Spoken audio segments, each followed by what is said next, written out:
तर अंजली दमानी आणि सूरज चव्हाणांमध्ये सध्या ट्विटर वॉर सुरू आहे। मी आज पासपोर्ट आणि ITR घेऊन येते, कुठे येऊ ते कळवा असं आव्हान अंजली दमानी यांनी दिलंय। तर तुमच्या मालकांनी उत्पन्न कसे आणि कुठून आणले याचे तपशील तुम्ही आणा असंही आव्हान दमानी यांनी दिलंय। अन्यथा दुपारी 4 वाजता पत्रकार परिषद घेणार असल्याचं अंजली दमानिया यांनी म्हटलंय। तर दमानिया रिचार्जवर चालणाऱ्या ताई असल्याचा आरोप सूरज चव्हाण यांनी केलाय। तुमच्या पत्रकार परिषदेनंतर तुमचेही कारनामे मी समोर आणेन असं प्रति आव्हान सूरज चव्हाण यांनी दिलंय। आपल्या सोबत अंजलीताई दमानी आहेत, नुकत्याच परदेशातून आल्यात आणि त्यांना सूरज चव्हाण यांनीच तुम्हाला प्रश्न विचारलाय खरं तर की नुसते पासपोर्ट दाखवू नका तर कष्टाच्या पैशांनी कुठे कुठे जाऊन फिरून आल्यात ते देखील सांगा। या सूरज चव्हाणांची माझा इतका संताप झालाय की आता ह्यांना सरळ करायचंय, ह्यांनाच नाही मला त्यांच्या मालकांना सरळ करायचंय।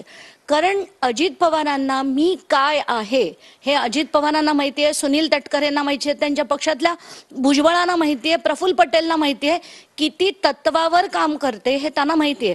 पण हे सूरज चव्हाण युवा मोर्चा व्हॉटेवर त्यांना काहीतरी बनायची इच्छा असेल म्हणून मी किती तुमच्यासाठी लढतोय दादा हे दाखवण्यासाठी तो त्यांचा प्रयत्न चालू आहे ना, तो आता मला त्यांना रीतसर धडा शिकवायचा आहे। म्हणून मी आज संध्याकाळी 4 वाजता माझ्या घरूनच प्रेस कॉन्फरन्स घेणार आहे आणि सगळ्या माध्यमांपुढे माझ्या इन्कमचा स्रोत जे आहे ते मी मांडणार आहे।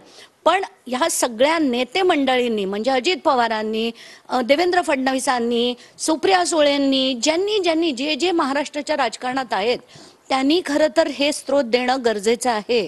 त्यांच्याकडे पैसे येतात कुठून? अजित पवारांकडे एवढ्याल्या मोठ्याल्या गुलाबी गाड्या ज्या ते मिरवतायत, एवढ्याला अफाट खर्च जो करतायत तो पैसा येतो कुठून? एकीकडे हे काय म्हणतायत महाराष्ट्रभर जनसन्मान यात्रा आणि लाडकी बहीण योजना काढून मिरवतायत सगळीकडे, आणि दुसरीकडे तेच अजित पवार मोटरसायकलवर बायका बी फिरवल्या हे म्हणतात।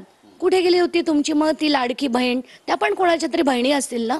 तुम्ही महिलांबद्दल बोलताना आदर नाही, काही मर्यादा नाही, काही वाटेल ते बोलायचं, आणि म्हणूनच तुमचे जे चिल्ले पिल्ले आहेत सूरज चव्हाणांसारखे ते असे शब्द वापरतात, सुपारी बाजबाई। ते मी त्याचा उलगडा करेनच दुपारी संध्याकाळी आपली 4 वाजता प्रेस कॉन्फरन्स आहे, त्याच्यात मी सगळेच उलगडे करेन आणि पॉइंट बाय पॉइंट सगळे मुद्दे मांडेन। कॅमेरा पर्सन योगेश गुरव सह गिरीश गायकवाड, TV9 मराठी, मुंबई।